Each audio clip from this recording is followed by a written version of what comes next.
Olá, estamos começando mais uma teleconferência do programa Oficinas de Gestão, Oportunidades de Desenvolvimento, executado pelo Departamento de Ciências da Administração do Centro Socioeconômico da Universidade Federal de Santa Catarina. Este programa vai ter um caráter especial porque nós estamos gravando no Instituto Militar de Engenharia, no Rio de Janeiro, onde está acontecendo o 16º Encontro Ibero-Americano da AESAD, que é a Associação Ibero-Americana de Ensino Superior à Distância. E é mais uma vez a oportunidade para você, estudante de graduação em administração, seja na modalidade presencial ou na modalidade à distância, também para os alunos do PENAP, que é o Programa Nacional de Administração Pública, gestores, professores, coordenadores dos cursos, de conhecerem um pouquinho mais a realidade da educação superior à distância sob a perspectiva dos países ibero-americanos. Portanto, o nosso convidado é o professor Carlos Berchowski, que é presidente do consórcio CEDERJ e também preside a AESAD, que é a Associação Ibero-Americana de Ensino Superior à Distância. E o tema é exatamente esse, o contexto da educação à distância nesses países, na realidade de cada um deles. Primeiro, professor Carlos, quero agradecer a disponibilidade para poder nos receber aqui no Rio de Janeiro, nesse belíssimo ambiente que nós estamos gravando aqui, e da disponibilidade em nos conceder essa entrevista, explicando um pouco, eu acho que inicialmente, como é que está o contexto hoje da educação à distância na realidade desses países ibero-americanos. Tá, eu que agradeço, muita honra, muito orgulho estar participando desse programa. A educação à distância ela já vem sendo praticada há 200 anos, de formatos diferentes, era um curso de correspondência inicialmente, e foi se consolidando. E teve um momento que nós podemos chamar o primeiro boom de tecnologia. E naquela época, a tecnologia, nos anos 65, 68, portanto já fazem muitos anos também, era a televisão, era a possibilidade de ter um vídeo, era a possibilidade de ter uma fita cassete. E nesse momento nasceram muitas universidades à distância no mundo. Dois ícones foram a UNED da Espanha e a Open University da Inglaterra. E nesse boom também muitas universidades à distância nasceram na América Latina. Eu diria que talvez as mais importantes seja a UNED da Costa Rica, a UNAD da Colômbia, a Universidade Aberta à Distância da Venezuela e algumas outras que vieram um pouco depois. E esses países ibero-americanos, e a Universidade Aberta de Portugal também veio um pouco depois. E, de alguma maneira, eles começaram a dialogar muito. Esses países, que começaram um pouco esse novo boom da educação à distância e eram universidades que foram criadas especificamente para fazer educação à distância. E aí daí surgiu dessa conversa a Associação Ibero-Americana de Educação Superior à Distância, que foi congregando a parte de educação à distância da UNAM do México e o TPL, que está no Equador, e outras universidades que vêm atuando com educação à distância. O CEDERJ se incorporou há 15 anos atrás. Eu acho que a educação à distância na Ibero-América nasceu um pouco na América Central, nasceu um pouco dessa experiência que eu relatei, da criação das universidades abertas e de educação à distância na Colômbia, na Venezuela e na Costa Rica. E dessas colaborações com a UNED da Espanha. No início eram consideradas universidades de terceira categoria. Não era uma coisa fácil. A educação à distância era um pouco, vamos oferecer educação para quem não pode fazer uma universidade boa, presencial. Então tinha esse contexto pejorativo, né?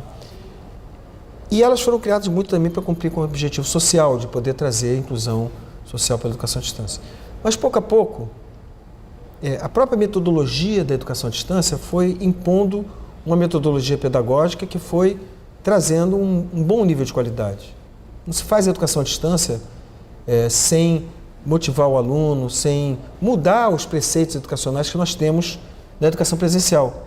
E tem muita coisa boa na educação presencial, mas muitas vezes fica o aluno na sala de aula, o professor falando, o aluno não presta atenção, então tem seus defeitos também. E acho que a educação à distância tem no bojo da sua metodologia a necessidade de motivar o aluno, de fazer ele ficar mais independente. E esses alunos mais independentes começaram a ir muito bem nos exames nacionais, começaram a ir muito bem nas suas carreiras. A ponto de eu ver da UNED da Espanha, por exemplo, um cartaz. Procura-se, do mercado, procura-se advogados preferencialmente formados pela UNED. Perdão, formados pela educação à distância.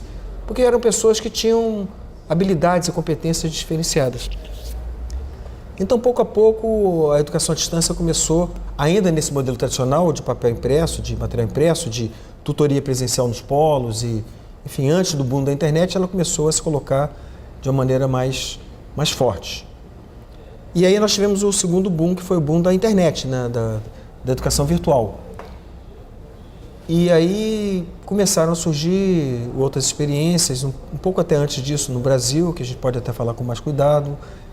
E no Peru começou a ter outras experiências também. A Universidade Aberta de Portugal se confirmou e está indo, o reitor inclusive está presente nesse encontro. E eu acho que hoje se espalha por toda a Iberoamérica. A Espanha começou a ter outras experiências além da UNED, Portugal tem outras experiências além da Universidade Aberta de Portugal. O Brasil agora é uma potência, né? E nós estamos justamente na presidência do IESAD em reconhecimento, eu acho, essa potência. Então, eu acho que agora, se a gente desenhar um mapa da educação à distância na Iberoamérica, tinha a Espanha como instituição, Portugal como instituição, 3 ou 4 pontos no início, e agora ele é um mapa totalmente coberto no Brasil. Já disseminou totalmente. E já consolidou, né? Quer dizer, esse período em que a educação à distância, a modalidade à distância, não tinha o reconhecimento ou era tratada como um ambiente de segunda ou terceira categoria, já está superado, as experiências já consolidaram. Daqui a pouco a gente fala do Brasil, mas de uma maneira geral, como instrumento, como metodologia, já não tem muito mais ou menos. Por exemplo, agora está para sair uma legislação no Peru dizendo que não podem ser reitores profissionais que tenham tido mestrado ou doutorado na educação à distância. Isso não pode acontecer. Nós tivemos no Brasil recentemente um caso que a gente teve que entrar contra a Prefeitura de São Paulo, que fez um concurso há uns anos atrás, dizendo que não aceitava título de educação à distância. E esse tema foi discutido exatamente no nosso Conselho Superior, que se reuniu aqui, a gente tem um Conselho Superior. Muito menos, a gente já avançamos muito, né? E eu acho que avançamos muito porque os alunos da educação à distância estão tendo um desempenho fantástico. Mas, ao mesmo tempo, nós temos um outro problema agora, que é alguns gente acho que gente de má fé, gente ruim mesmo, né? Gente que quer aproveitar que existe a educação à distância para fazer negócio, como tem na presencial também. Sim. Então, eu acho que ainda estamos atentos, viu? Ainda tem muito chão pela frente. E a tecnologia está mudando muito. E como fazer uma regulação nesse ambiente de mudança de tecnologia? Então, eu acho que ninguém está tranquilo ainda, viu? Ninguém está dormindo em berço esplêndido. Estamos indo bem, mas tem muito chão pela frente. Vamos falar um pouquinho do contexto da educação à distância no Brasil, até porque você fez menção há pouco, o CEDERJ já há 15 anos, né, faz parte dessa associação ibero-americana. Há várias instituições no Brasil que, ainda que sejam modelos constituídos a partir do ensino presencial, mas incorporaram a educação à distância na qualificação, na formação dos seus estudantes também. O próprio professor Carlos teve uma experiência no âmbito do Ministério da Educação associada à área de gestão da educação à distância. O que a gente pode falar desse período, talvez o que 20 anos para cá, Carlos, um pouco mais, um pouco menos? A educação superior à distância começou no Brasil com uma experiência da Universidade Federal do Mato Grosso em 1997, quer dizer, nada. Com 300 alunos, que eram professores de exercício, foi quase como uma ousadia do Paulo Speller, do Orestes e de outras pessoas. Não tinha uma legislação, foi quase que botaram o pé na porta e falaram, nós vamos fazer, e tinha uma colaboração com a Teleuniversidade do Canadá e outras colaborações, e fizeram. Esse curso da universidade, esse curso de pedagogia para séries iniciais, ele teve filhotes com a Universidade Federal de Ouro Preto, com a Universidade Estadual de Santa Catarina, com a Universidade Estadual de Pernambuco. Então, uma experiência muito localizada, mas foi um pouco onde nasceu.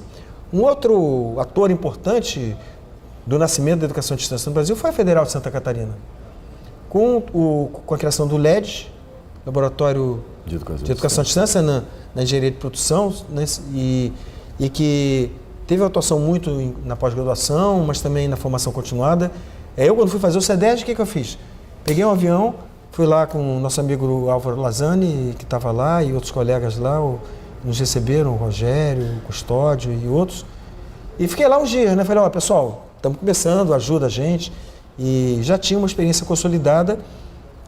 E eu acho que até hoje a Federal de Santa Catarina é um ícone, porque, já não digo mais nem tem os cursos de graduação, os outros já têm, mas ela continua sendo um ícone, acho que na investigação. A pesquisa, ela tem um foco na administração, pesquisa em administração de educação à distância enfim, a gente tem na Federal de Santa Catarina. Eu acho que um outro ícone logo depois é o CEDERJ, que lançou o primeiro curso de graduação com vestibular aberto, de matemática, para 150 vagas. Para você ver que hoje nós estamos oferecendo 14 mil vagas por ano, em 15 carreiras. E nosso vestibular acabou de ser lançado. Aliás, as inscrições já tivemos 20, 30 mil inscrições para 7 mil vagas, são 2 vestibulares por ano. E nós achamos isso normal. Assim, claro, a gente fica sempre atento, o vestibular é complicado, é de todas as universidades. Mas aquelas 150 primeiras vagas, a gente não dormia, a gente ficava de caramba, será que esse negócio vai funcionar? E levamos 3 anos para lançar. Era uma coisa que no Brasil tinha muito pouco, era uma ousadia, de fato, das universidades públicas que compõem o consórcio, da Federal de Santa Catarina, da Federal de Mato Grosso. Criamos a Unirede, né? Eram gatos pingados, né? Eu acho, não sei se o Marino estava nessa época, acho que sim. Enfim, existem uns jurássicos aí, o Marino é um dos jurássicos, eu e o Longo, enfim. Era uma coisa nascendo. Em 15 anos passamos de quase 0 alunos, que o CEDERJ, alguns 1.000, 2.000, quase nada, para 1.200.000 alunos de graduação com educação superior à distância. Claro que já tinha educação à distância no Brasil, começou com Instituto Monitor, há que se destacar o papel da educação à distância na televisão brasileira. Tem muita coisa legal que aconteceu no Brasil, foi pioneiro com a utilização da televisão em vários programas diferentes, tivemos no Nordeste programas fantásticos. Aliás, a revista da BED esse número atual, eu sou editor dela, ela traz um artigo muito legal sobre uma das experiências que usou em parte de televisão. Então, já tinha, né? Já tinha no Brasil coisa acontecendo. Embriões, né? Ainda que talvez... Não, até coisas fortes, mas não de educação superior, de cursos não com esse nível de formalidade. Mas a educação superior no Brasil é muito jovem. Nasceu uns malucos aí, né? Eu, Marino, Celso Costa, Kátia Morozov, Orestes, enfim. Mas hoje já dá para dizer que alcançou... Em 15 anos ela virou uma potência, 1 milhão, já é uma das maiores do mundo, 1.200.000 alunos. Quer dizer, então, por isso que você falou, consolidou. Nós estamos no meio de uma onda, né? Especialmente no Brasil. E coisas boas e coisas ruins acontecendo. Eu acho que uma coisa muito boa foi a experiência do CEDERJ, da Federal, e algumas pessoas que nasceram sem ainda o apoio do governo federal, que foram embriões também da criação da Universidade Aberta do Brasil, que hoje está consolidada. Nós tivemos a honra de participar da criação e que hoje tem 100 instituições que fazem parte do sistema Universidade Aberta do Brasil, que não é uma universidade e não é aberta, mas é um sistema, e que no Rio de Janeiro o sistema Universidade Aberta do Brasil é o CEDERJ, em termos de graduação, e que está espalhado em todo o Brasil e muito nos orgulha ter participado da criação, e que hoje está chegando em 300.000 alunos, 200 mil de graduação. E tem outros alunos do sistema público e o sistema privado cresceu muito, as confessionais. Né? Então é muito legal que a gente tenha tido do governo federal. O Fernando Haddad tem mérito nisso, ele foi o ministro que acreditou, o Paim também, o nosso colega atual ministro e alguns outros atores.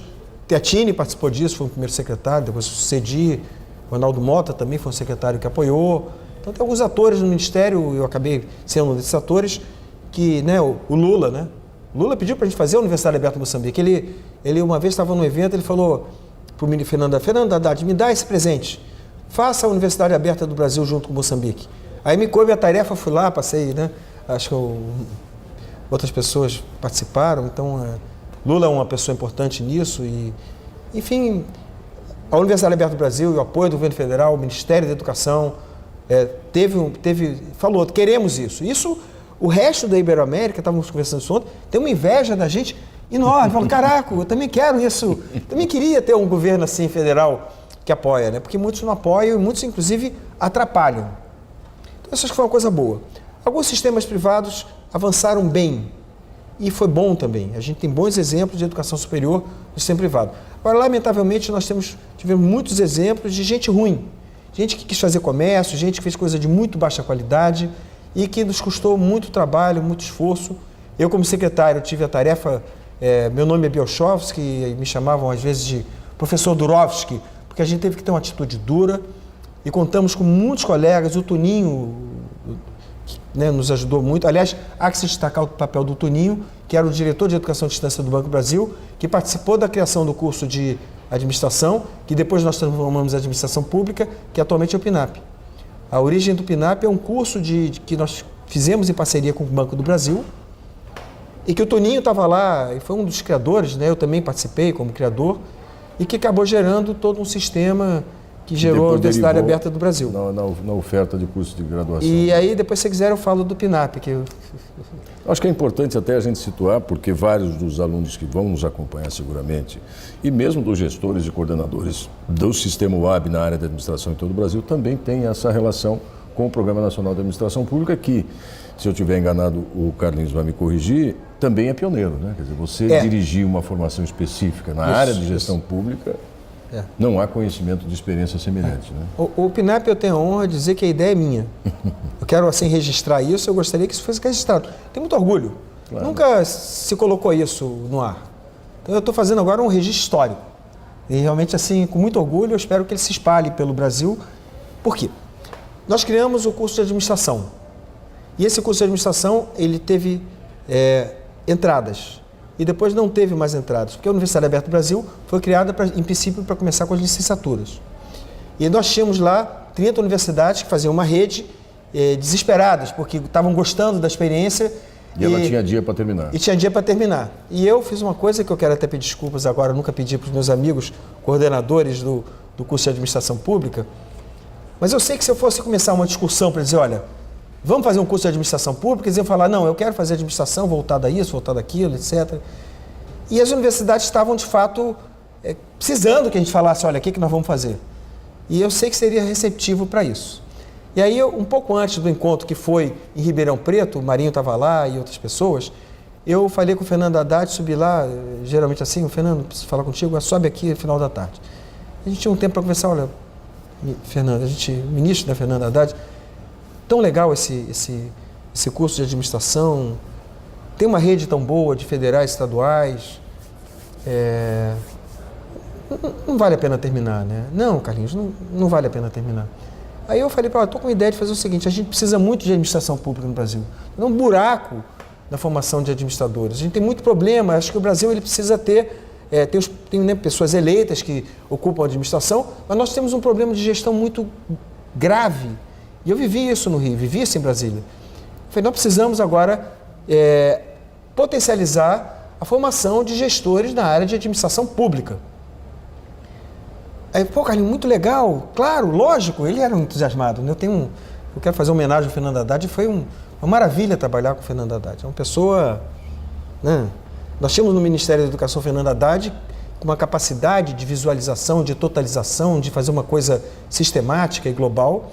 E o Paim, que era o secretário executivo, com a capacidade de administração, eu não conheço, também quero fazer outro registro, não conheço outro administrador mais competente que o atual ministro Fernando Paim, que já também tem a capacidade de formular, e os dois juntos eram um furor, né? Fizeram PDE e muita coisa. Então, o Paim estava nessa reunião também com o Fernando, acho que estava com o Fernando Haddad, e eu falei, olha, e a gente podia também fazer um curso de especialização com a vertente de administração pública, com a vertente educacional, nós precisamos da área educacional, e acho que foi ele que falou que também precisava fazer na área de saúde, ou ele deu a ideia de fazer gestão vertente educacional, enfim, a gente fechou lá o projeto. Aí eu falei, o Fernando, tudo bem, tudo legal, vamos deixar isso entre nós. Isso foi 2 dias antes da reunião que aconteceu lá dos coordenadores lá em... Eu fiquei até emocionado de falar isso, eu nunca dei esse registro público, enfim, uma coisa que eu tenho muito orgulho, né? Foi Uberlândia ou Ribeirão Preto? Foi em Uberlândia, o Marinho foi em Uberlândia. Aí eu no dia anterior eu falei, olha, estavam querendo que eu fosse, eu estava calado, vai, não vai. Aí eu falei, estou indo aí. Aí ele falou, qual é a pauta, o que você quer? Não, vamos fazer, me abre amanhã, a primeira manhã do evento, que eu queria conversar com todos. Não, mas o que vai ser? Eu falei, não, a gente conversa lá. Aí eu cheguei lá na noite anterior, ele saiu para tomar uma cerveja, né? Tava o coordenador na época de Uberlândia. O Jordão, né? Que é gente finíssima, né? Só tem gente boa, né? Aí me levaram para tomar uma cerveja, me deram todas, né? Para ver se eu falava. Eu falei, não. Não entregou. Não, o tempo tá bonito, olha que lua cheia, que legal, não sei o que. Não entreguei porque eu estava pensando mesmo em fazer a proposta na Assembleia, porque eu acho que com isso a gente poderia muito rapidamente fechar um projeto que eu tinha muita clareza e ganhar muito tempo, porque a gente tinha muita pressa, porque também o governo tem o tempo, né?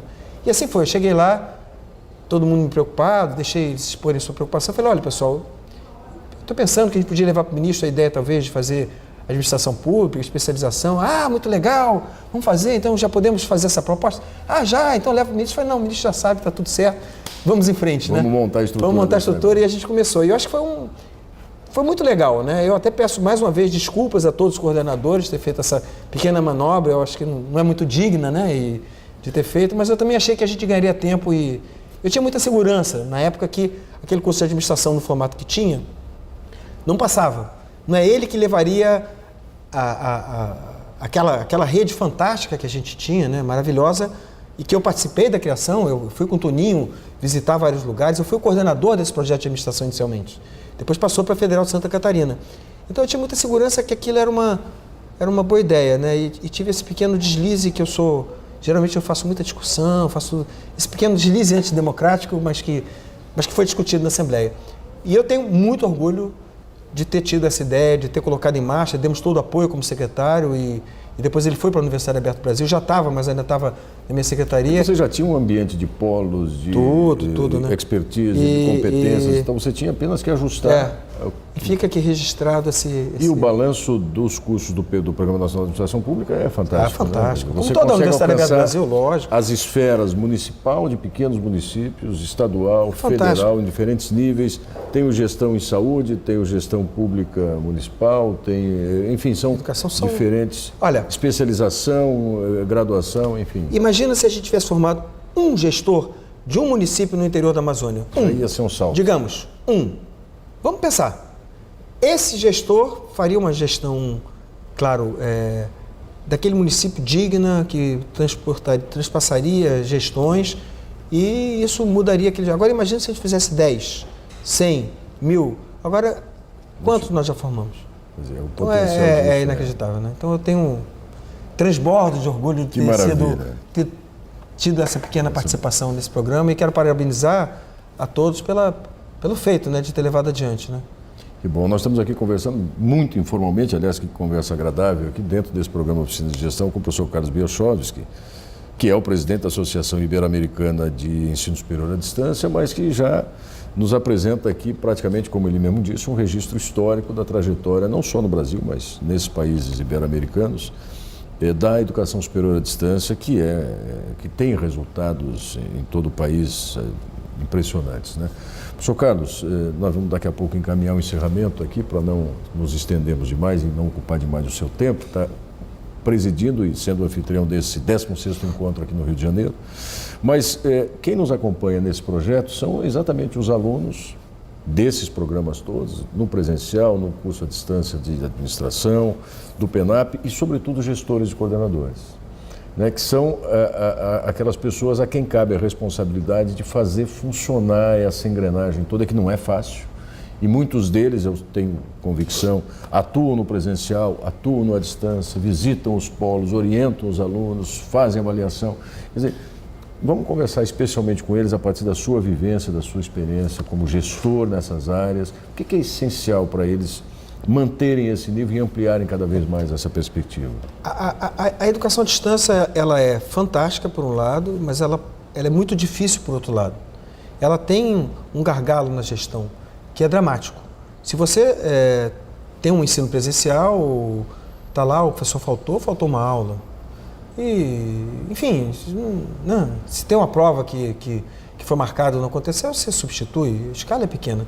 Educação à distância é uma engrenagem que, se alguma coisinha falhar, ela pode ser um baque fantástico. Eu tenho, por exemplo, no CEDERJ, 15 carreiras com 500 disciplinas que são aplicadas em não todas em 30 polos, então você imagina o que é. A escala disso? A escala disso eu tenho, saem carros, entregam, quer dizer, só a logística de entrega da prova, faz a prova, agora a gente vai usar uma baliza virtual no futuro, mas continua, devolveu, entregou para o professor corrigiu, falou. E no CEDERJ nós temos o consórcio das 7 universidades públicas, apoiada pelo governo do Estado muito, muito envolvido nisso tudo. E nós somos o depositário do aluno. O sistema acadêmico está conosco. Certifica?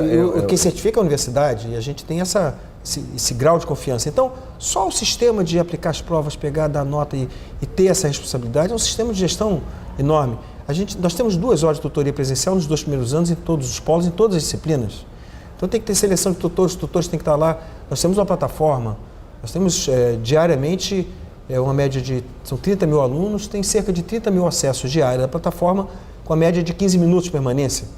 Então você tem que ter um sistema. Eu tenho uma área de 10 pessoas que fazem só software. Eu tenho 20 pessoas que ficam, 10 pessoas e mais um contrato de terceirização, que cuida dos computadores nos polos.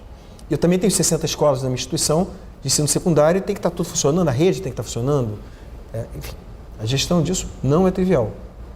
E tem uma parte que é gestão acadêmica, tem uma parte que é uma gestão de logística, tem uma parte que... Então, eu acho que a educação à distância é um belíssimo exemplo da necessidade de prever com muita antecedência. E nós estamos no setor público.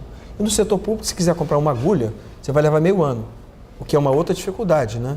Acontecem dramas, né? Eu, às vezes, estou dando 100, 200 reais no meu bolso porque não consegui viabilizar, mas isso tem que ser cada vez menos, né? Então, a gente tem que... São poucas as válvulas de escape que você tem para conseguir resolver coisas sem uma licitação, de poder tirar um dinheiro. Coisa pequena, né? Sim, sim. E, então, é muito difícil fazer gestão de educação à distância. Eu acho que a gestão, e é fundamental que seja bem feita. Então, se eu estou falando aqui com os gestores e os coordenadores, eu quero parabenizar por estar participando e botando essa máquina para funcionar.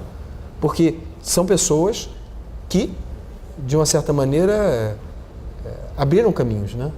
Começaram a fazer isso. Nós somos crianças. Você imagina, as universidades no mundo têm centenas de anos, aqui no Brasil já tem dezenas, né? E nós somos o quê? Nós somos nada, né? Começamos assim, nem adolescentes, acho que a gente nem passou da terra na infância. Então, eu quero aqui parabenizar todos por esse trabalho, né? E se eu estou falando com os alunos de administração também, eu quero, assim, de novo destacar a importância que eu vejo da administração pública no cenário de um país digno. Nós temos um país com muita dificuldade social, um país que, às vezes, é indigno do seu ponto de vista das diferenças sociais, avançamos, né? Eu citei o ministro Fernando Haddad, o Lula e outras pessoas que ajudaram a isso, e outros, né, independente de partido, tem essa visão, né, que a gente tem que fazer uma administração voltada, por um lado, para diminuir essas diferenças sociais, e isso é importante. A gente tem que fazer isso pelo país. O país precisa ter mais igualdade, está alcançando, né, mas tem muito chão. E, por outro lado, um país mais digno do seu ponto de vista de administração. Eu não acho que a gente está tendo mais ou menos corrupção que tinha no passado, só que agora está mais aberto. O que acontece de corrupção é muito mais divulgado que no passado, o que é bom. Mas acho que a gente tem que ter um país, todo o país do mundo tem corrupção, todo o país do mundo tem desvio, é horrível, é nojento, a gente detesta isso, mas também não pode sair dizendo que o Brasil é melhor ou pior que os outros, eles têm, mas eu acho que o Brasil tem que conquistar uma autonomia, uma autoridade do seu ponto de vista da gestão pública.